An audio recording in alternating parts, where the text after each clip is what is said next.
오늘 수요 성경 공부 오신 여러분들을 환영합니다. 우리 잠시 기도하고 말씀 공부하겠습니다.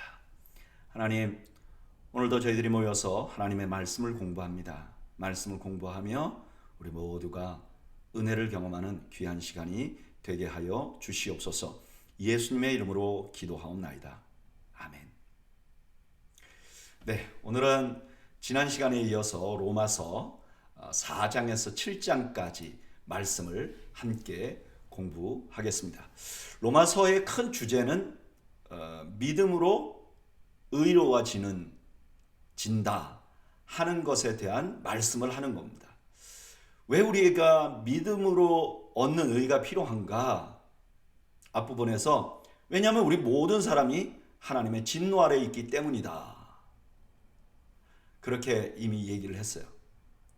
그러면 모든 사람이 하나님의 진노 아래에 있는데 율법이 아닌 믿음으로 오는 의가 가능한가? 그게 어떻게 가능한가? 그런 예가 있는가? 오늘 본문은 그에 대한 대답을 아브라함을 통해서 줍니다. 1절, 4장 1절. 그런즉 육신으로 우리 조상인 아브라함이 무엇을 얻었다 하리요? 이제 아브라함을 등장시킵니다. 그런데 이 아브라함은요, 유대 기독교인들과 또 여기 새로 기독교인이 된 이방인 그리스도인들 모두에게 익숙한 사람이에요. 왜냐하면 초기에 예수님을 믿었던 이방인들도 사실 어느 정도 유대 교에 익숙해 있는 사람들이 많았어요. 이런 교회 안에 있는 많은 사람들이 아브라함은 알고 있었던 거죠. 혹은 전혀 구약의 배경이 없어도 예수를 믿으면 아브라함에 대해서는 처음부터 알 수 있게 되어 있는 겁니다. 그러니까 가장 유명한 사람을 끌어오는 거죠. 2절. 만일 아브라함이 행위로서 의롭다 하심을 받았으면 자랑할 것이 있으려니와 하나님 앞에서는 없느니라. 성경이 무엇을 말하느냐? 아브라함이 하나님을 믿음에 그것이 그에게 의로 여겨진 바 되었느니라. 이 2절 3절 말씀은 3장 27절에서 말한 것처럼 그런즉 자랑할 데가 어디 있느냐? 있을 수 없느니라. 무슨 법으로냐? 행위로냐? 아니라 오직 믿음의 법으로느냐는 말씀의 예증이기도 합니다. 우리가 자랑할 수 없다. 이 믿음이 행위에서 나온 것이 아니기 때문에 자랑할 것이 없다 하는 말씀도 함께 예증하는데, 이 예증을 어디로부터 끌고 오느냐? 창세기 15장 6절에서 인용을 하죠. 아브라함이 여호와를 믿으니 여호와께서 이를 그의 의로 여기셨다. 봐라, 아브라함이 이런 사람이다. 아브라함이 이런 믿음으로 의로워진 사람이다 하는 것을 바울이 말씀하는 거죠. 4절. 일하는 자에게는 그 삭시 은혜로 여겨지지 아니하고 보수로 여겨지거니와 이를 아니할지라도 경건하지 아니한 자를 의롭다 하시는 이를 믿는 자에게는 그의 믿음을 의로 여기시나니. 그러니까 믿음으로 의롭게 되는 것은 사실 존재하는데 그것이 은혜라는 거죠. 내가 일을 하고 받으면 건 삭시라고 생각하는데 일 안 하고 받은 것을 은혜라고 말하듯이 우리가 경건하게 살지 않았는데 믿음으로 의롭다 하면 그걸 은혜라고 말할 수 있다는 거예요. 자, 이 논리를 잘 따라오셔야 됩니다. 네, 5절. 그러면 그런 예가 있느냐? 일한 것이 없이 의롭다함을 받은 예가 있느냐? 6절. 일한 것이 없이 하나님께 의로 여기심을 받은 사람의 복에 대하여 다윗이 말한 바 불법이 사함을 받고 죄가 가려짐을 받는 사람들은 복이 있고 주께서 그 죄를 인정하지 아니하실 사람은 복이 있도다 함과 같으니라. 이 말씀은 시편 32편 1절에서 2절을 인용한 것인데, 다윗이 이렇게 말했으니까 이런 사람들이 이런 일이 실제 일어난다는 거예요. 자기가 뭔가 대가를 치르지 않았는데 그 불법이 사함을 받은 사람들이 있다는 거예요. 그런 사람들이 아니 많다는 거예요. 9절. 그런즉 이 복이 할례자에게냐 혹은 무할례자에게도냐? 무릇 우리가 말하기를 아브라함에게는 그 믿음이 의로 여겨졌다 하노라. 그런즉 그것이 어떻게 여겨졌느냐? 할례시냐 무할례시냐? 할례시가 아니요 무할례시니라. 자, 내가 대가 없이 죄를 용서받았다고 하는 사람 사람들이 많은데 그러면 이 사람들이 누구냐? 유대인들은 어떻게 생각했냐면 그건 대부분 유대인이다. 아니 다 유대인이다.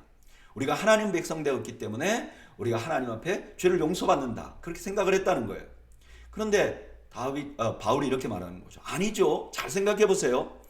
아브라함이 믿음으로 의롭게 되었는데 그때 아브라함이 할례 받았습니까? 안 받았습니까? 이렇게 물어보는 거죠. 11절. 그가 할례의 표를 받은 것은 무할례 시의 믿음으로 된 의를 인친 것이니 이는 무할례자로서 믿는 모든 자의 조상이 되어 그들도 의로 여기심을 얻게 하려 하심이라. 아브라함이 의롭다 칭함을 받은 것은 할례 받기 전이에요. 그죠? 그러면 할례는 뭐냐? 그 사람이 의로운 사람이라는 것을 인친 것이라는 거예요.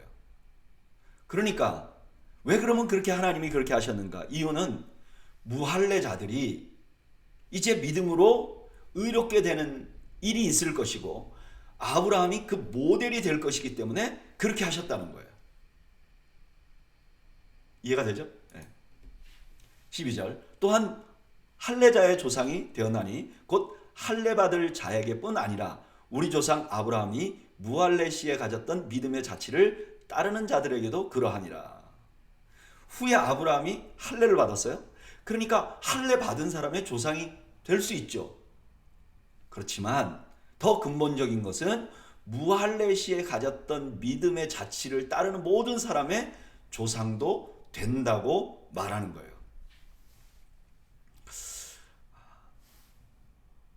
이 말씀은 이해가 되시죠? 자, 저는 이 말씀 묵상하면서 특별히 7절, 8절이 너무 은혜가 되더라고요. 불법이 사함을 받고 죄가 가려짐을 받은 사람들은 복이 있고 주께서 그 죄를 인정하지 아니하실 사람은 복이 있도다 함과 같으니라.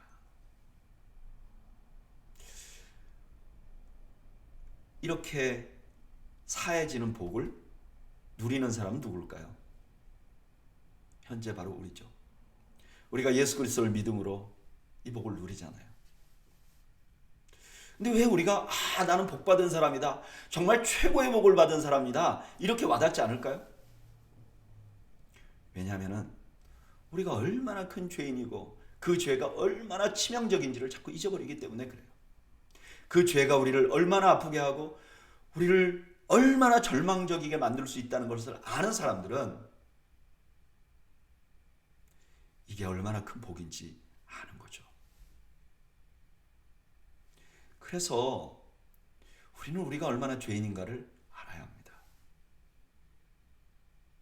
저는 오늘 성경 공부 나오신 여러분들이 바로 이런 복을 누리시기를 바라요. 기독교의 복은 물질을 막 받는 게 아닙니다. 아픈데 갑자기 낫는 게 아닙니다. 뭔가 꼬여있던 일이 해결되는 게 아닙니다. 기독교의 복은 내가 큰 죄인인데 믿음으로 의롭다 하심을 받아서 그것 자체가 큰 복이라는 것을 아는 것입니다. 저는 이런 복을 여러분들이 누리시기를 바랍니다. 그 얘가 누구냐? 아브라함이죠. 아브라함이 믿음으로 의롭다함을 받았잖아요. 13절 계속해서 아브라함에 대한 이야기를 합니다. 13절 아브라함이나 그 후손에게 세상의 상속자가 되리라고 하신 언약은 율법으로 말미암은 것이 아니요 오직 믿음의 의로 말미암은 것이니라. 성경에 보면요 아브라함에게 세상의 상속자가 될 것이라는 말은 이런 용어는 없어요. 그럼 이 말을 어디서 가져왔느냐? 사실 창세기 12장 2절 3절에 보면 이런 약속이 포함되어 있죠. 3절 보면 너를 축복하는 자에게 내가 복을 내리고 너를 저주하는 자에게 내가 저주하리니 땅의 모든 족속이 너로 말미암아 복을 얻을 것이다. 그러니까 온 세상에 복을 주는 자, 이 말에서 너희가 세상을 복되게 하고 세상의 상속자가 된다고 간주하는 것이죠.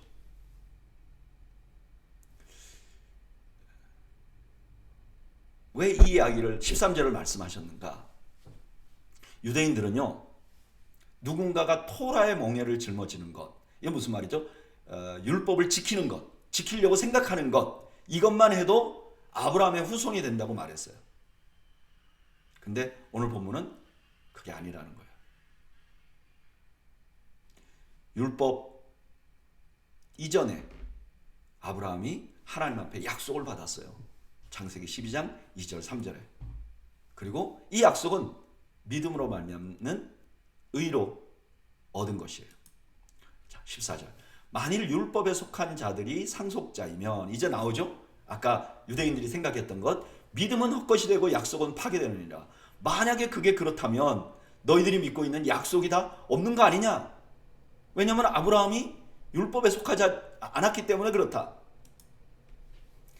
그러면 율법이 주어진 목적은 뭐냐? 15절. 율법은 진노를 이루게 하나니 율법이 없는 곳에는 범법도 없느니라.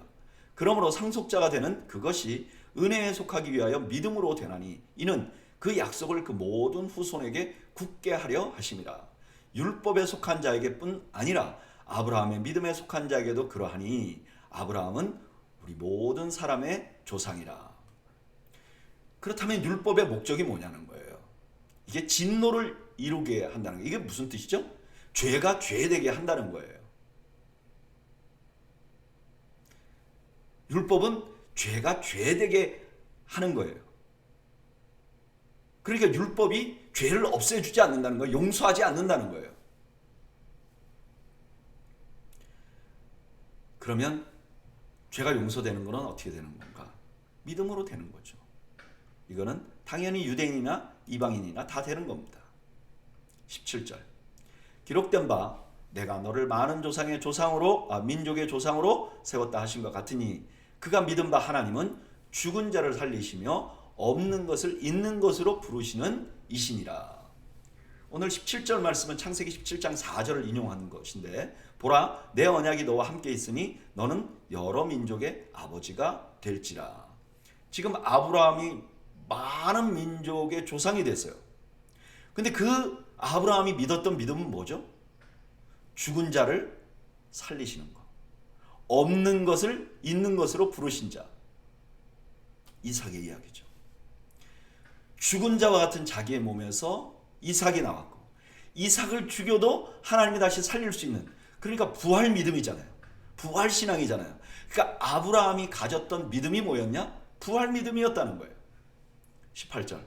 아브라함이 바랄 수 없는 중에 바라고 믿었으니 이는 내 후손이 이 같으리라고 하신 말씀대로 많은 민족의 조상이 되게 하려 하심이라.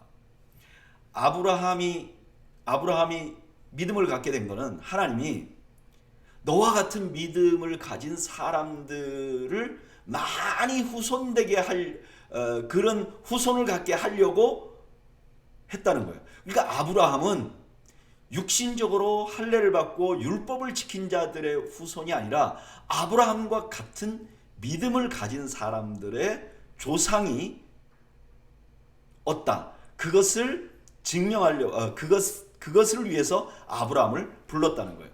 자, 아브라함이 가졌던 믿음을 좀 더 구체적으로 말합니다. 19절. 그가 100세나 되어 자기 몸이 죽은 것 같고 사라의 태가 죽은 것 같음을 알고도 믿음이 약하여지지 아니하고 믿음이 없어 하나님의 약속을 의심하지 않고 믿음으로 견고하여져서 하나님께 영광을 돌리며 약속하신 그것을 또한 능히 이루실 줄을 확신하였으니. 아브라함이 자기가 죽은 몸 같은데 사라의 태가 죽은 것 같았는데 그러나 그 죽음에 좌절하지 않고 믿음을 가졌다는 거예요. 여기 의심하지 않았다는 것은 아브라함이 한 번도 조금의 한 털어의 의심도 없었다 그런 뜻이 아니라 하나님의 약속을 거부하거나 거절하거나 떠났다 이르지 않았다는 것을 의미합니다. 바로 이 믿음이 아브라함을 의롭다 만들었다는 거예요. 22절. 그러므로 그것이 그에게 의로 여겨졌느니라. 그에게 의로 여겨졌다 기록된 것은 아브라함만 위한 것이 아니요 의로 여기심을 받은 우리도 위함이니 곧 예수 우리 주를 죽은 자 가운데서 살리신 이를 믿는 자니라. 참 놀랍죠. 지금 아브라함과 우리의 믿음의 공통점을 말하는 거예요. 아브라함의 믿음이 뭐죠? 하나님이 죽은 자를 살릴 수 있다는, 예수 그리스도를 믿는 지금 믿는 자들의 믿음은 뭐죠? 예수님의 부활을 믿는 거잖아요. 지금 둘이 공통적인 믿음을 가지고 있다는 것을 강조하고 있습니다. 그래서 결론 25절에 예수는 우리가 범죄한 것 때문에 내줌이 되고 또한 의를 의롭다 하시기 위하여 살아나셨느니라. 이제 이 말씀이 무슨 뜻인지 이해가 되는 거예요. 자, 예수님이 우리가 범죄한 것 때문에 내어줌이 됐다. 이건 이해가 되죠. 우리가 죄인이었기 때문에 예수님이 십자가에 달리신 것이네. 근데 우리를 의롭다 하기 위하여 살아나셨어? 예수님이 살아나지 않았으면 우리가 의롭다고 선포되지 않는 것인가? 예수님의 부활이 우리의 의롭다 한 것과 무슨 관련이 있을까? 근데 오늘 본문을 보면 알 수 있는 거죠. 여러분, 누가 의롭다고 칭함을 받습니까? 무엇을 믿는 사람이 의롭다고 칭함을 받습니까? 아브라함의 경우를 보니까 부활, 죽은 자가 다시 살아날 수 있다는 걸 믿는 자가 의롭게 되는 거예요. 그러면 우리가 의롭게 되는 이유는 우리가 주님의 부활을 믿기 때문에 우리가 의롭게 되는, 같은 채널, 같은 레벨이 된다는 거예요. 바로 이것을 위해서 우리 주님이 살아나셨다는 거예요. 아브라함과 똑같은 레벨의 믿음. 그래서 우리도 믿음으로 의롭다함을 얻는 것을 확신하도록 그렇게 하기 위해서 살아나셨다는 거예요. 이거 참 놀랍죠? 여러분, 우리의 믿음의 기초에는 부활이 있습니다. 아브라함과 우리가 동일한 믿음을 가지고 있는데 아브라함의 믿음이 부활의 믿음이에요. 우리의 믿음도 부활 믿음이에요. 그래서 우리 믿음의 기초에는 부활이 있는 거예요. 이 부활을 가지고 세상을 보면 세상 때문에 흔들리지 않는 거예요. 아브라함이 이 부활 믿음을 기초로 자기 상황을 보니까 그 믿음이 흔들리지 않았던 거예요. 마찬가지로 우리도 이 부활 믿음을 가지고 있으면 절대로 좌절하지 않을 수 있는 거예요. 여러분, 우리가 이 땅을 살면서 가장 하나님이 주신 가장 큰 축복 중에 하나가 바로 부활 믿음입니다. 이 부활 믿음은 우리가 어떠한 절망과 좌절 가운데서도 소망을 가질 수 있도록 만들어 주신 거예요. 우리 주님이 부활하셨습니다. 그것을 믿는 우리들이 절망할 수 없죠. 우리가 이 땅에서 아무리 절망스러운 상황이 오더라도 우리는 언젠가 주님과 같이 부활할 것입니다. 저는 여러분들이 이 부활 신앙을 가지고 지금 우리가 겪고 있는 어려움을 이겨나갈 수 있는 믿음을 소유하시는 여러분들이 되시기를 축복합니다. 자, 이제 아브라함 얘기를 했잖아요. 그리고 그 믿음이 어떤 의미가 있는지, 믿음으로 의롭다함을 받는 것이 어떤 의미인지를 이제 설명을 했잖아요. 그리고 이제 5장부터는 그것이 우리에게 어떤 의미가 있는지를 설명합니다. 5장 1절. 그러므로 우리가 믿음으로 의롭다 하심을 받았으니 우리 주 예수 그리스도로 말미암아 하나님과 화평을 누리자.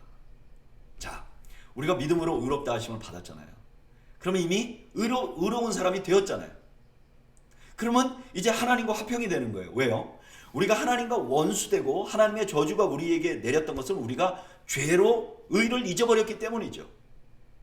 근데 이제는 하나님과 화평을 누리게 되는 거예요. 왜냐? 우리가 의로워졌기 때문에.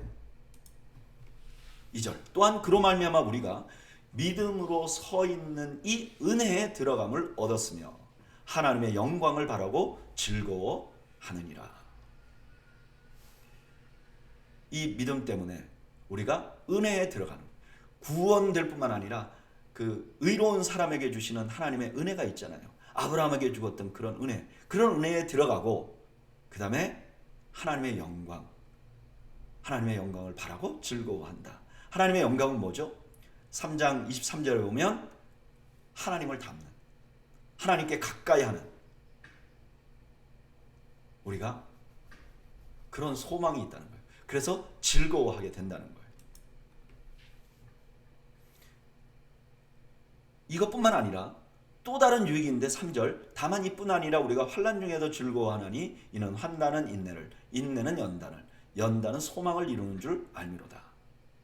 이렇게 은혜스러운 중에 살면서 하나님을 기쁘게 하고 기뻐하며 살 수도 있지만 환난 중에도 심지어 즐거워하게 만든다는 거예요. 여기 환난은요, 사도 바울이 주님을 위해서 선교사 갔다가 겪는 꼭 그런 것만 의미하는 게 아니에요. 우리가 살아가면서 내 죄로 인해서 당하는 거 말고 우리가 살아가면서 겪는 모든 고난을 의미하는 거예요. 그런 고난들이 우리를 인내하게 만들고 그 인내가 또 소망을 만들게 된다는 거죠. 그러니까 무슨 뜻이죠? 이 소망이, 이 부활의 소망이 고난당하는 자들에게도 엄청난 유익이 되는 것이죠.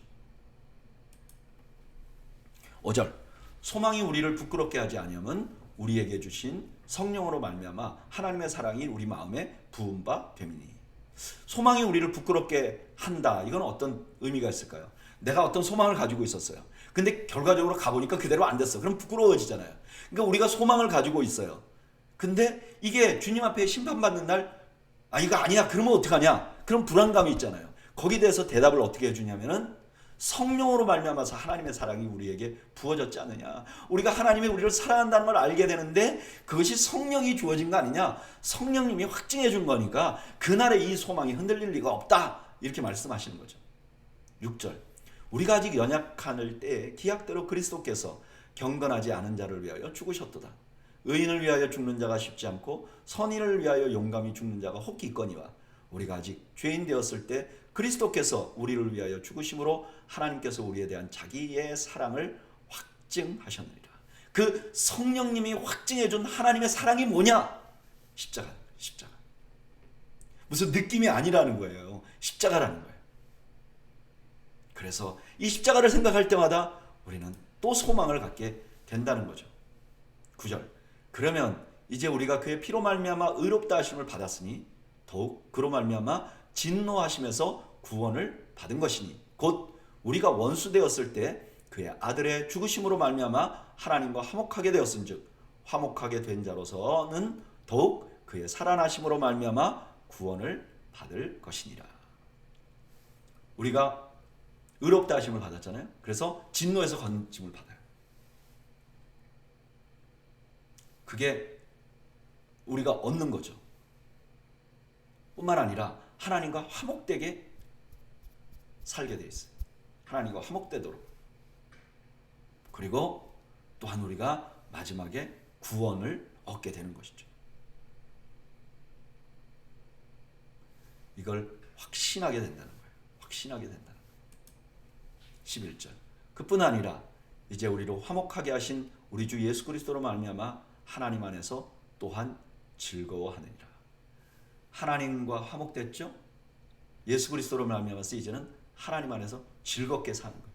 구원만 우리가 바라보는 것이 아니라 또 매일매일 하나님과 교제하면서 즐겁게 살 수 있게 되었다는 거죠. 여러분, 로마서 5장 1절에서 11절까지 뭐죠? 그 믿음으로 의롭다함을 받는 것이 우리에게 어떤 의미가 있는가? 이게 소망을 준다는 거예요. 고난당할 때 소망을 줄 수 있다는 거예요. 우리가 고난당할 때 믿음으로 의롭다함을 받는 이것 때문에 우리가 소망이 되는데, 그러면 이 소망이 이게 진짜인지 아닌지 어떻게 아느냐? 성령으로 부어주신 하나님의 사랑, 그 증거가 뭐냐? 십자가라는 거예요. 그래서 그 십자가를 알면 하나님과 화목되고 하나님과 교제하고 즐거워하면서 살게 된다는 거예요. 여러분, 우리가 자꾸 좌절하고 절망하는 이유는 상황에 집착하기 때문에 그래요. 십자가의 은혜를 잃어버렸기 때문에 그래요. 우리를 사랑하시는 그 하나님의 사랑의 강도를 잃어버렸기 때문에 그래요. 근데 이것을 기억하면 우리는 즐거워할 수밖에 없는 거예요. 그리스도인은 기뻐할 수밖에 없는 거예요. 예수 오래 믿으면요, 인상이 달라져야 돼요. 웃는 상이 돼야 돼요.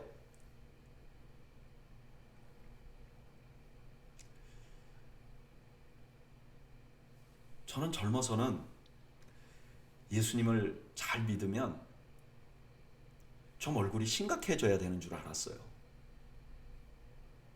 근데 말씀을 묵상하면서 보니까 말씀은 그렇게 권하지 않아요. 우리 신앙생활의 기본은요, 기쁨이에요.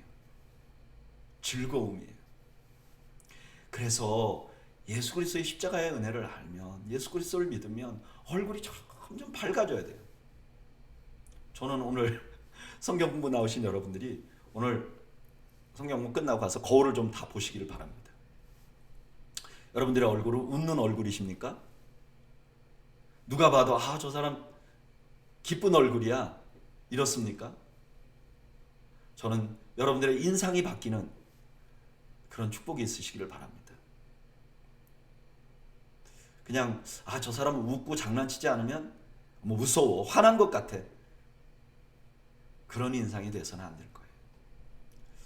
만약에 우리가 예수 그리스도의 은혜를 묵상하고 십자가의 은혜를 묵상하면 자연스럽게 우리의 얼굴은 기쁨이 가득 찬 얼굴이 될 것입니다. 저는 여러분들이 인상이 바뀌는 은혜를 누리시기를 바랍니다. 자, 12절. 그러므로 한 사람으로 말미암아 죄가 세상에 들어오고 죄로 말미암아 사망이 들어왔나니 이와 같이 모든 사람이 죄를 지었으므로 사망이 모든 사람에게 이르렀느니라. 이제 아담을 데리고 오는 거예요. 아담을 예로 드는 거예요. 아담, 여기 한 사람이라는 것은 아담이죠. 이 사람이 죄를 지었어요. 그래서 죄가 세상에 들어오게 했어요. 그러니까 죄를 따라서 사망이 들어온 거죠. 그래서 모든 사람에게 사망이 이르렀어요. 한 사람 때문에. 13절. 죄가 율법 있기 전에도 세상에 있었으나 율법이 없을 때에는 죄를 죄로 여기지 아니하였느니라. 그러나 아담으로부터 모세까지 아담의 범죄와 같은 죄를 짓지 아니한 자들까지도 사망이 왕노릇하였나니 아담은 오실자의 모형이라. 자, 아주 중요한 얘기를 해요. 죄는 율법 있기 전에도 죄가 있었어요. 근데 율법 이전에는 이게 죄라고 사람들이 여기지 못했어요. 죄라고 사람들이 여기지 못했으면 괜찮았느냐? 아니에요. 그때도 사망이 지배를 했어요. 근데 더 비참했던 건 뭐냐면 사람이 율법이 없으니까 자기들을 사망이 지배하고 있다는 것 자체도 몰랐어요. 그러니까 이게 완전히 소망이 없는 상황이죠. 그러니까 모세 이전에도 사망은 계속해서 왕노릇 했다는 거예요. 근데 아담은 오실 자의 모형이었어요. 아담이 예수님의 모형이라는 것은 우리가 좀 선뜻 한마디로 알기 어렵습니다.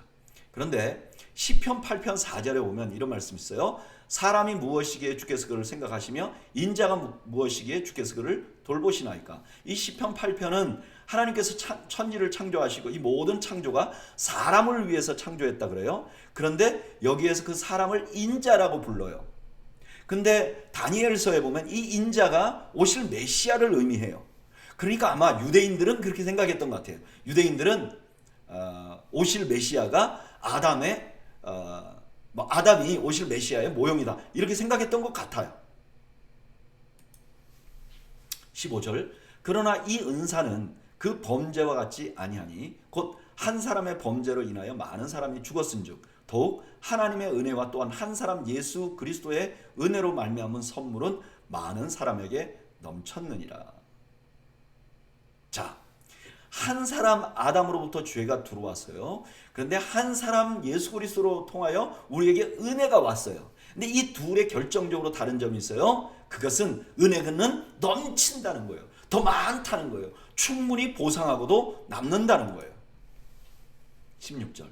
또 이 선물은 범죄한 한 사람으로 말미암은 것과 같지 아니하니 심판은 한 사람으로 말미암아 정죄에 이르렀으나 은사는 많은 범죄로 말미암아 의롭다 하심의 이름이니라.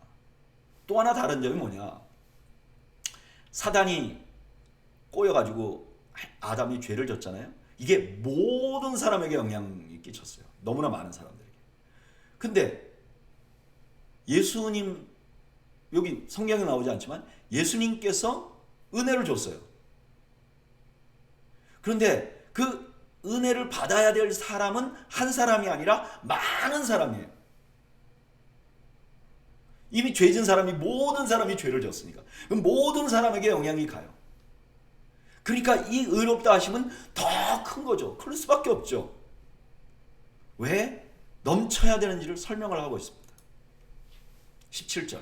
한 사람의 범죄로 말미암아 사망이 그 한 사람을 통하여 왕노릇하였은즉 더욱 은혜와 의의 선물을 넘치게 받은 자들은 한 분 예수 그리스도를 통하여 생명 안에서 왕노릇하리로다.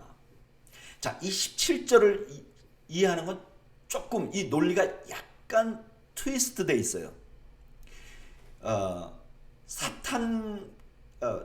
사탄과 그러니까 아담과 예수 그리스도를 1대1로 비교하는 게 아니에요. 아담을 죄를 짓게 한 사탄과 우리에게 은혜를 주시는 예수님을 보이지 않게 놓고 논리를 진행하는 거예요. 좀 전에는 아담이 오실자의 모형이라는 논리로 얘기를 했는데 여기서 논리가 약간 뒤틀려요. 사단이 한 사람을 범죄하게 했어요. 그래서 사망이 왕노릇했어요. 그러니까 예수님은 많은 사람들을 왕노릇하게 한다는 거예요. 자, 이해하시겠죠? 그냥 구원만 하는 게 아니라 왕노릇하게까지 하신다는 거예요. 18절. 그런즉 한 범죄로 많은 사람이 정죄에 이른 것 같이 한 의로운 행위로 말미암아 많은 사람이 의롭다 하심을 받아 생명에 이르렀느니라. 한 사람이 순종하지 아니함으로 많은 사람이 죄 있는 것 같이 한 사람이 순종하심으로 많은 사람이 의인이 되리라. 자, 이제는 다시 예수님과 아담을 비교해서 그 범죄로 인해서 온 세상 사람들이 죄를 졌는데 한 사람의 순종함으로 의인이 되었다. 이렇게 말하잖아요. 자, 20절. 율법이 들어온 것은 범죄를 더하게 하려 함이라. 그러나 죄가 더한 곳에 은혜가 더욱 넘쳤나니 이는 죄가 사망 안에서 왕노릇한 것 같이 은혜 또한 의로 말미암아 왕노릇하여 우리 주 예수 그리스도로 말미암아 영생에 이르게 하려 함이라.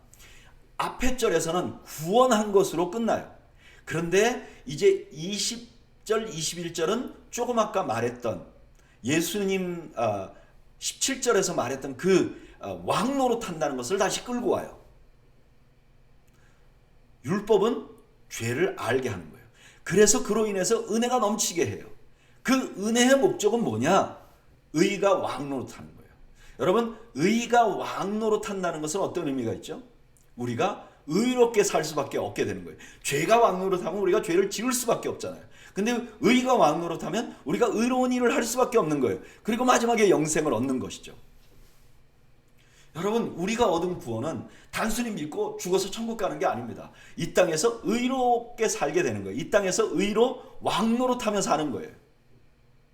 그래서 우리는 죄를 이기는 경험을 할 수 있는 거예요. 선행을 할 수 있는 기쁨을 누리는 거예요. 그것도 풍성히 누리는 거예요. 여러분, 이것이 하늘로부터 난 사람의 삶이고 완전히 새롭게 거듭난 삶이에요. 그리스도인은요, 이런 기쁨을 누리는 거예요. 이기는 기쁨을 누리는 거예요. 선을 행하는 기쁨을 누리는 거예요. 저는 여러분들이 바로 이런 기쁨을 누리시는 축복을 누리기를 주님의 이름으로 축복합니다. 자, 6장. 그런즉 우리가 무슨 말을 하리요? 은혜를 더하게 하려고 죄에 거하겠느냐? 그럴 수 없느니라. 죄에 대하여 죽은 우리가 어찌 그 가운데 더 살리요? 자, 6장에는 이렇게 말하는 사람에 대해서 대답하는 거예요. 죄가 우리를 은혜에 가게 해? 그러면 죄를 지어도 좋겠네? 이렇게 말하는 사람. 그럴 수 없다는 거예요. 왜냐? 우린 죄에 대해서 죽어버렸기 때문에 그렇다는 거예요. 그럼 죄에 대해서 죽었다는 것이 무슨 말이냐? 3절. 무릇 그리스도 예수와 연합하여 세례를 받은 우리는 그의 죽으심과 합하여 세례를 받은 줄을 알지 못하느냐? 그러므로 우리가 그의 죽으심과 합하여 세례를 받음으로 그와 함께 장사되었나니 이는 아버지의 영광으로 말미암아 그리스도를 죽은 자 가운데서 살리신과 같이 우리로 또한 새 생명 가운데서 행하게 하려 함이라. 만일 우리가 그의 죽으심과 같은 모양으로 연합한 자가 되었으면 또한 그의 부활과 같은 모양으로 연합한 자도 되리라. 자, 예수를 믿으면 당시에 세례를 받았어요. 그러니까 이 세례를 통해서 그리스도인이 되면 반드시 거쳐야 하는 하나의 과정을 말해요. 그거 뭐죠? 예수 그리스도와 연합이 돼서 예수님이 죽었을 때 나도 죽고 예수님이 부활했을 때 나도 부활하는 거라는 거예요. 그러면 그 예수님과 함께 죽는다는 것은 무슨 뜻이냐? 6절. 우리가 알거니와 우리의 옛사람이 예수와 함께 십자가에 못 박힌 것은 죄의 몸이 죽어 다시는 우리가 죄에게 종노릇하지 아니하려 함이니 이는 죽은 자가 죄에서 벗어나 의롭다 하심을 얻었습니다. 그 예수님과 함께 죽었다는 것은 우리 옛사람이지 않느냐. 우리 사람 중에. 근데 우리 옛사람은 어떤 사람이냐? 죄에게 쩔어 있는, 죄의 지배를 받고 있는 몸이지 않느냐. 근데 죽어버렸어. 그러면 이제 죄에게 종노릇 하지 않아. 이해가 되시죠? 이 말은 유대인들은 금방 이해가 됐어요. 왜냐하면 유대인들의 글에, 그러니까 성경은 아니고 유대인들의 글에 이런 말이 있어요. 사람이 죽을 때 법을 지켜야 할 의무에서 벗어난다. 누군가 죽으면 그 사람 더 율법 안 지켜도 된다. 이렇게 말했단 말이에요. 근데 우리 옛사람이 죽어버렸어요. 그러니까 죄에서도 벗어나게 된 것이죠. 8절. 만일 우리가 그리스도와 함께 죽었으면 또한 그와 함께 살 줄을 믿노니 이는 그리스도께서 죽은 자 가운데서 살아나셨음에 다시 죽지 아니하시고 사망이 다시 그를 주장하지 못할 줄을 알미로다. 예수 그리스도께서 죽음에서 부활하시고 다시 죽지 않으셨어요. 마찬가지로 우리가 예수님과 함께 살면 사망이 우리를 지배할 수 없도록 만들어줘요. 10절. 그가 죽으심은 죄에 대하여 단번에 죽으시며 그가 살아계심은 하나님께 대하여 살아계심이니 이와 같이 너희도 너희 자신을 죄에 대하여는 죽은 자요 그리스도 예수 안에서 하나님께 대하여는 살아있는 자로 여길지어다. 세례받은 것을 가지고 우리가 사망에 의해서 종노릇할 수 없다는 거예요. 당연히 우리가 율법이 없으니까 죄 지어도 되느냐? 아니라는 거예요. 죄에 대해서 죽어버렸고 우리는 이제부터는 하나님께 대하여만 살게 된다는 거예요. 하나님의 영광을 위해서만 살아야 된다는 거예요. 그렇게 살 수 있도록 되었다는 거예요. 12절. 그러므로 너희는 죄가 너희 죽을 몸을 지배하지 못하게 하여 몸의 사욕에 순종하지 말고 또한 너희 지체를 불의의 무기로 죄에게 내어주지 말고 오직 너희 자신을 죽은 자 가운데서 다시 살아난 자와 같이 하나님께 드리며 너희 지체를 의의 무기로 하나님께 드리라. 죄가 너희를 주장하지 못하리니 이는 너희가 법 아래 있지 아니하고 은혜 아래 있습니다. 이런 이유로 우리가 옛 몸이 죽었기 때문에 이제는 옛 몸이 끌고 나가는 이 몸이 원하는 것에 순종하지 말라는 거예요. 여기 몸은 이 피지컬 우리 살과 피를 말하는 게 아닙니다. 몸이 원하는 걸 하지 마라. 그럼 목마를 때 물 먹지 말라는 거죠. 아니에요. 여기 몸은 죄된 우리 과거의 자 그걸 가리키는 거죠. 죄로 가득 차 있는 사람. 그러니까 우리가 끊임없이 죄가 우리 안에 있으니까 자꾸 욕심이 부르는 거예요. 근데 거기에 그 욕심에 끌려 살지 말라는 거예요. 그리고 절대로 우리 몸을 불의한 일에 사용되지 않도록 해야 된다는 거예요. 예수님 같이 살아야 된다는 거예요. 의의 무기가 되어야 한다는 거예요. 여러분, 예수님과 함께 십자가에서 죽고 부활하여 다시 산 사람들은 죄에 대해서 단호해야 돼요. 죄를 즐기거나 방치해서는 안 됩니다. 왜요? 우린 죄에 대해서 죽었기 때문에. 거기 다시 끌려가면 안 되는 거예요. 다시 그런 행동을 하면 안 되는 거예요. 저는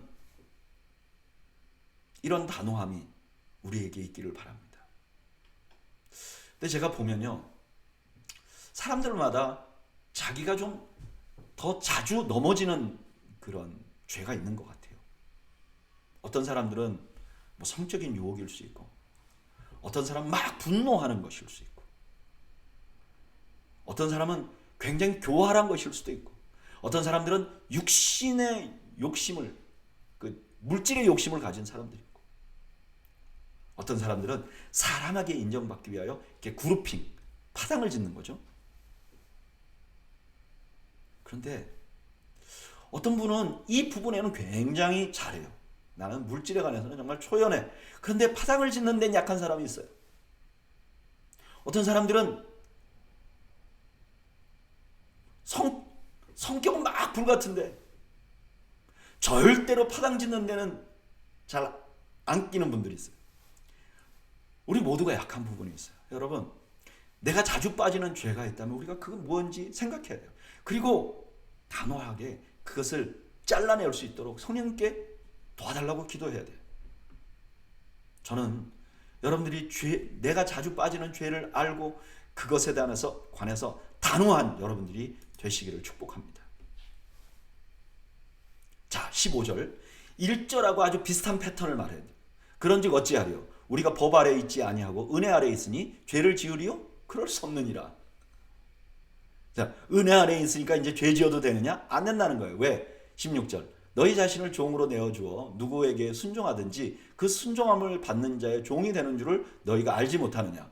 혹은 죄의 종으로 사망에 이르고 혹은 순종의 종으로 의에 이르느니라. 우리가 순종하는 자의 종이 되는 거예요. 근데 우리가 은혜 아래에 있다고 하면서 죄에게 순종하면 우리가 죄의 종이 된다는 거예요. 그리고 결국 사망에 이른다는 거예요. 17절. 하나님께 감사하리로다. 너희가 본래 죄의 종이더니 너희에게 전해준 바 교훈의 본을 마음으로 순종하여 죄로부터 해방되어 의에게 종이 되었느니라. 여러분들은 이미 죄로부터 해방돼서 의에게 종이 되어 있는 상황입니다. 여러분들의 상황이 이렇게 설명하고 있는 거죠.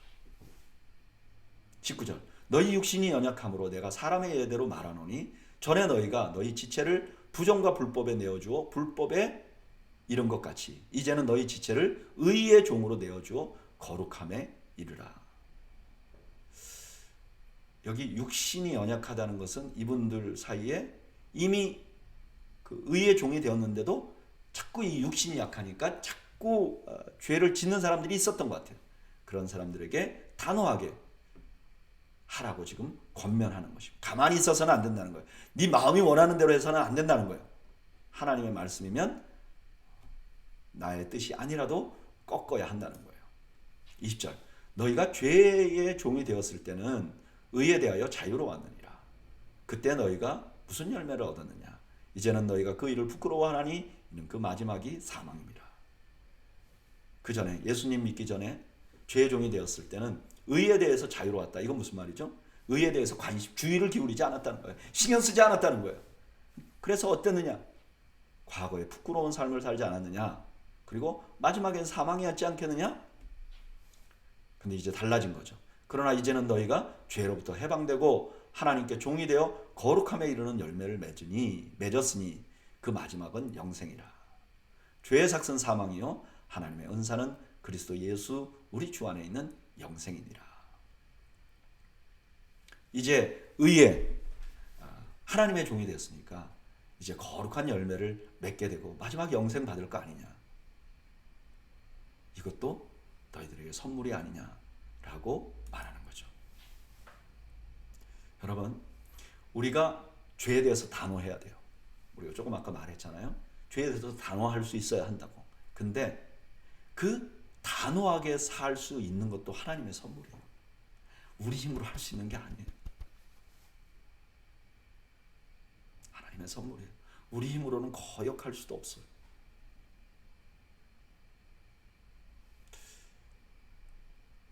여러분, 우리가 먼저 이거를 기억해야 돼요. 내가 오늘은 죄를 잘라냈어. 내가 오늘을 화내야 될 걸 금했어. 내가 오늘 파당져야 될 걸 금했어.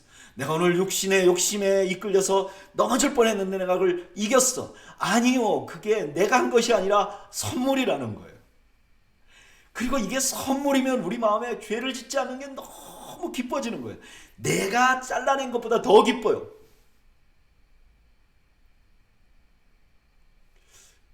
이게 딱 맞는 예는 아닐 거예요.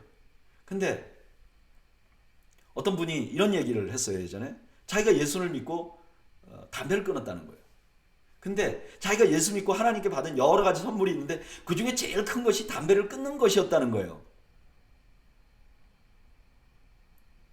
여기 안에 두 가지 의미가 있는 거죠. 하나는 자기가 담배를 끊는 게 자기 힘으로 하지 않았다는 거. 그리고 그러고 보니까 그게 나의 삶에 아주 지대한 영향을 끼쳐서 나를 복되게 한, 건강도 도와지게 하고 그랬던 것이었다고 지금 말하는 거잖아요.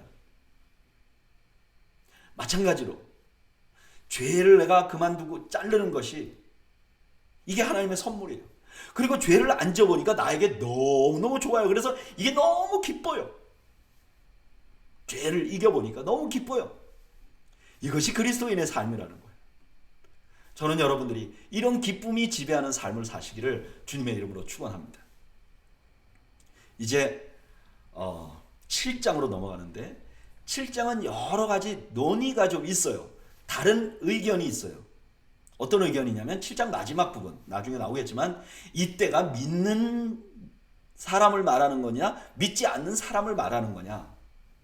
저는 개인적으로 7장 마지막 부분도 믿는 사람에게 말한다는 전제를 가지고 이 본문을 이해하려고 해요. 자, 그런 전제를 가지고 함께 말씀을 공부해 볼까요? 1절, 형제들아 내가 법 아는 자들에게 말하노니 너희는 그 법이 사람이 살 동안만 그를 주관하는 줄을 알지 못하느냐. 남편이 있는 여인이 그 남편 생전에는 법으로 그에게 매인바 되나 만일 그 남편이 죽으면 남편의 법에서 벗어나느니라. 그러므로 만일 그 남편 생전에 다른 남자에게 가면 음녀라. 그러나 만일 남편이 죽으면 그 법에서 자유롭게 되나니 다른 남자에게 갈지라도 음녀가 되지 아니하느니라. 이제 이 편지를 받는 로마서를 받는 사람들에게 여러분들이 율법을 잘 알지 않느냐 이렇게 말합니다. 그리고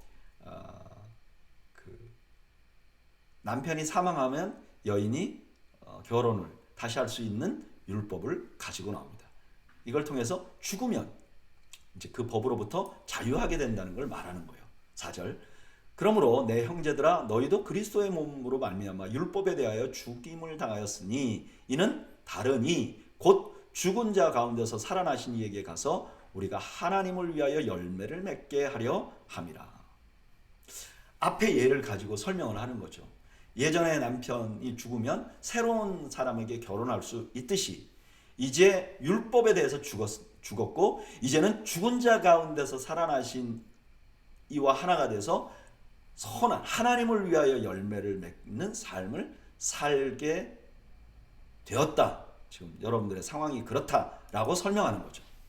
5절, 우리가 육신에 있을 때에는 율법으로 말미암는 죄의 정욕이 우리 지체 중에서 역사하여 우리로 사망을 위하여 열매를 맺게 하였더니 이제는 우리가 얽매였던 것에 대하여 죽었으므로 율법에서 벗어났으니 이러므로 우리가 영의 새로운 것으로 섬길 것이요 율법 조문에 묵은 것으로 아니할지니라. 율법이 죄를 드러냈죠. 근데 그 죄가 우리에게 사망을 위한 열매를 맺게 했어요. 악한 일을 하게 하고. 근데 이제 그 율법에서 벗어났어요. 그러니까 그 율법이 이제 필요 없는 거예요. 이제는 뭐에 의해서 이끌리느냐? 영에 의해서 이끌린다는 거예요. 그러니까 그 전에는 법에 의해서 이끌렸는데 이제는 자원하는 마음, 우리 속 사람으로 지키게 하나님의 말씀을 지키게 된다는 거예요. 7절, 그런즉 우리가 무슨 말을 하리요? 율법이 죄냐? 그럴 수 없느니라.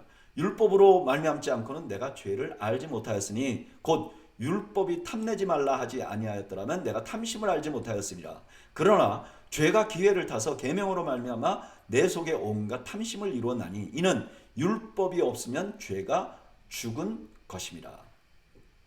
자, 그러면 율법이 뭐 나쁜 거냐? 아니다는 거예요. 왜 율법이 나쁜 것이 아니나? 율법이 없었으면 내가 죄도 몰랐어요. 그러니까 내가 죄를 짓고 있는지도 모르고 있었어요. 근데 율법이 왔잖아요. 그러면 이게 죄구나 라는 것을 알 수 있게 됐어요. 그런데 죄가 그럼 내가 내 정체가 드러났구나 그렇게 하는 게 아니라 이 죄가 그 율법을 가지고 오히려 탐심을 이루었어요. 예를 들면 이런 거죠. 선악과를 두었는데 선악과 하나님이 먹지 말라. 그러니까 더 먹고 싶도록 만든 거죠. 모세가 이혼하는 자에게 이혼 증서를 주라고 했는데 예수님은 그걸 어떻게 설명했죠? 너희가 하도 악한 일을 하니까 만약에 이혼 증서를 써주라고 하지 않으면 무슨 짓을 할지 모르니까 이혼 증서라도 써주라고 너희가 악하기 때문에 이렇게 했다라고 말하는 거예요. 그러니까 어떤 법이 있으면 죄는 이 법을 순종하려고 하는 게 아니라 법을 교묘하게 벗어나서 악한 일을 하려고 한다는 거예요. 여러분 이건 그냥 오늘날 보면 수두룩하잖아요. 오늘날 법을 공부하는 사람들이 왜 공부하죠? 너무나 많은 경우 그 법의 약점, 그 법의 부족한 점을 활용해서 자기 이익을 찾으려고 하는 사람들도 많잖아요. 바로 그런 거를 지금 지적하는 것입니다. 9절, 전에 율법을 깨닫지 못하였을 때는 내가 살았더니 계명이 이름에 죄는 살아나고 나는 죽었도다. 생명에 이르게 할 그 계명이 내게 대하여 도리어 사망에 이르게 하는 것이 되었도다. 율법이 없을 때도 죄가 있었어요. 에고, 내가 있었어요. 근데 계명이 오니까, 율법이 오니까 이 죄가 막 살아나고 결국은 내가 죽어버리게 됐어요. 그러니까 이 계명은 원래 생명에 이르게 할 목적이었는데 도리어 사망에 이르게 만든단 말이에요. 잠깐 사족을 달면 그러면 이 계명이 완전 쓸데없느냐? 아니죠. 이 계명의 사실 근본 목적은 예수 그리스도를 드러내는 거예요. 그러니까 그 목적은 율법이 참 잘 수행을 한 거죠. 자, 본문으로 다시 돌아와서 11절. 죄가 기회를 타서 계명으로 말미암아 나를 속이고 그것으로 나를 죽였는지라. 이로보건대 율법은 거룩하고 계명도 거룩하고 의로우며 선하도다. 그런즉 선한 것이 내게 사망이 되었느냐? 그럴 수 없느니라. 오직 죄가 죄로 드러나기 위하여 선한 그것으로 말미암아 나를 죽게 만들었으니 이는 계명으로 말미암아 죄로 심히 죄되게 하려 함이라. 죄가 계명을 가지고 속여갖고 나를 죽였어요. 그러면 결국 죄가 이겼느냐? 아니라는 거예요. 죄가 율법을 사용해서 나를 죽였잖아요. 근데 이 죄가 나를 죽임으로 말미암아 죄의 정체가 드러나 버린 거예요. 아, 죄가 있구나. 이 죄가 나를 얼마나 망하게 만드는지를 알게 돼버린 거예요. 여러분, 죽음이라는 것이 결국 죄의 실체를 드러내는 거예요. 죽음이라는 것이 결국 내가 어디로 가는지를 보게 한다는 거예요. 저는 이 말씀 묵상하면서 고난과 절망도 비슷한 역할을 하는 거 아닌가? 우리가 죄를 짓죠. 그래서 고난을 당하죠. 절망을 겪죠. 이건 나쁜 거죠. 그리고 어떻게 보면 내가 죄에 의해서 실패한 것 같죠. 근데 거기서 이것이 죄 때문이구나. 내가 이렇게 해서는 안 되겠구나. 그러면 방향 전환하는 기회가 될 수 있다는 거예요.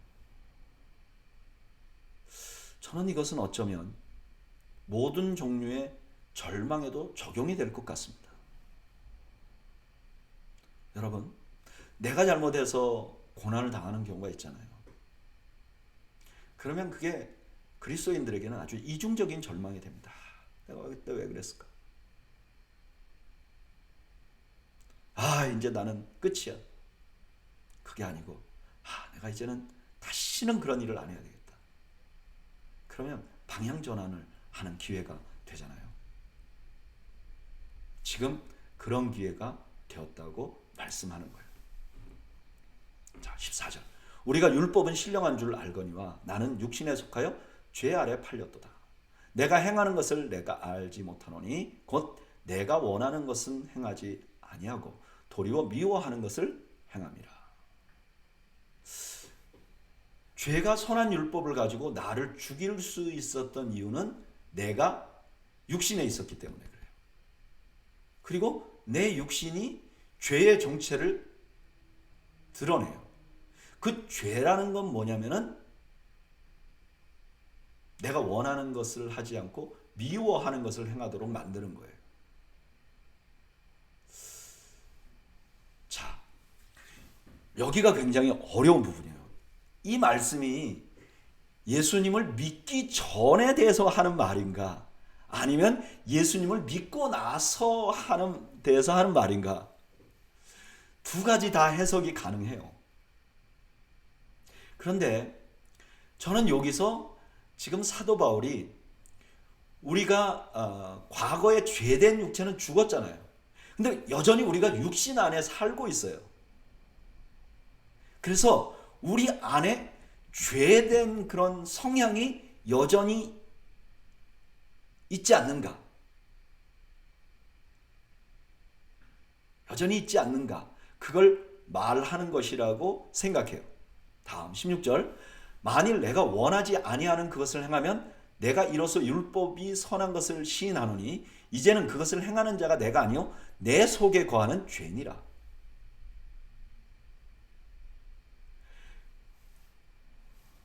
죄가 없어져 버린 것이 아니라 이제는 죄의 종이 아니라는 거예요. 그런데 내 안에는 여전히 죄가 있다는 거예요. 어떤 내가 원하는 내가 아니라 내가 원하지 않는 내가 구원받고 나니까 이거 내가 이런 내가 구원받기 전에는 이 죄를 짓는 자아가 난 줄 알았는데 거듭나고 나니까 나는 이제 의의 종이 됐는데 이 죄가 여전히 남아있네. 18절 내 속 곧 내 육신에 선한 것이 거하지 아니하는 줄을 아노니 원함은 내게 있으나 선을 행하는 것은 없노라. 내가 원하는 바 선은 행하지 아니하고 도리어 원하지 아니하는 바 악을 행하는도다. 만일 내가 원하지 아니하는 그것을 하면 이를 행하는 자는 내가 아니요 내 속에 거하는 죄니라. 죄된 에고의 정체를 드러내는 거예요.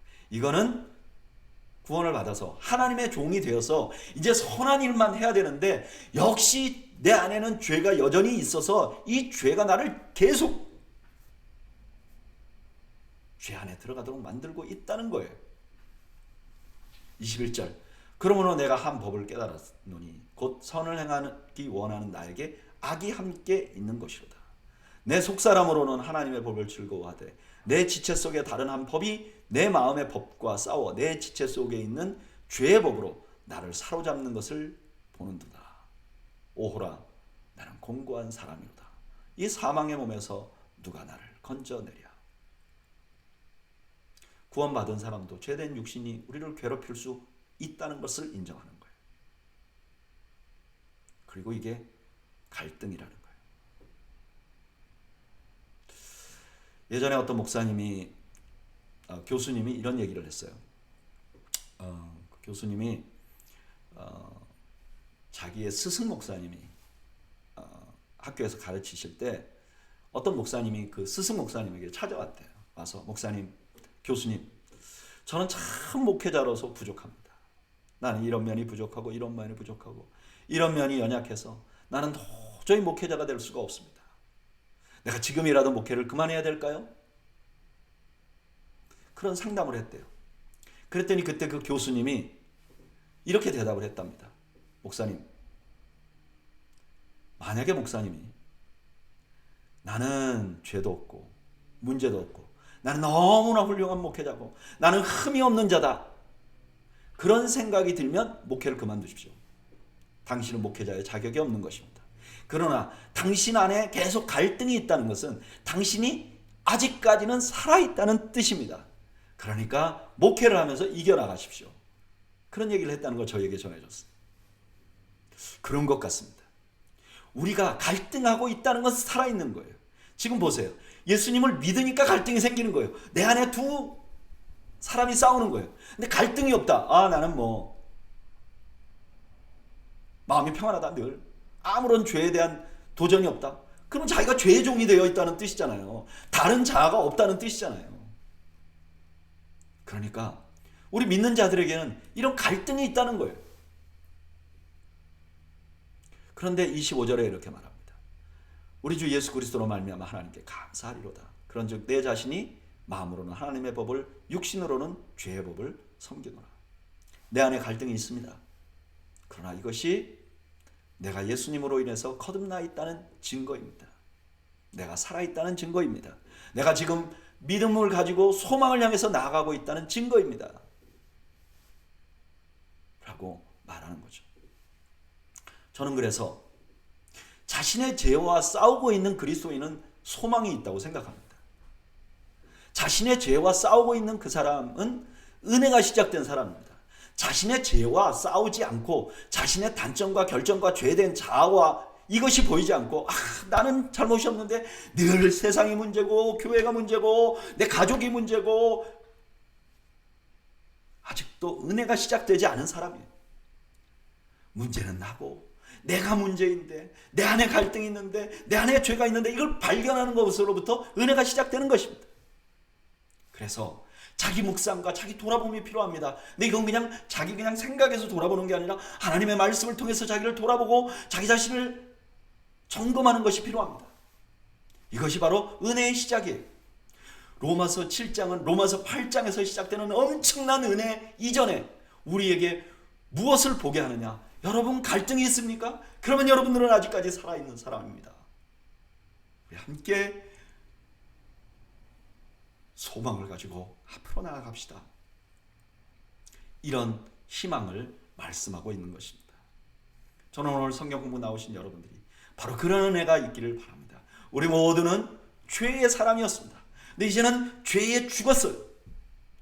그리고 이제 하나님의 종이 되었습니다. 의의 열매를 맺는 사람이 되었습니다. 그러나 여전히 우리 안에 갈등이 있습니다. 이 갈등은 내가 버림받은 사람이라는 증거가 아니라 내가 그리스도의 것이 되었다는 증거입니다. 그래서 우리는 이런 갈등이 있음에도 불구하고 소망을 가질 수 있는 것입니다. 바로 이 소망을 여러분들 모두가 소유하시기를 주님의 이름으로 축복합니다. 기도하겠습니다. 하나님, 참 부족하고 연약하고 참 하루를 지나고 한 달이 지나고 1년이 지날 때마다 내가 왜 그렇게 살았을까? 후회가 막급한 인생을 살아가고 있습니다. 그러나 우리 안에 갈등이 있다는 것이 주님 나를 의의 백성으로 종으로 만들어 주었다는 증거임을 말씀을 통해서 확신하게 되며 감사합니다. 이 갈등 속에서 죄를 이기고 하나님 앞에 열매를 맺는 그런 사람이 되기를 소망합니다. 성령 하나님, 나를 도와주옵소서. 나를 이끌어 주옵소서. 예수님의 이름으로 기도하옵나이다. 아멘.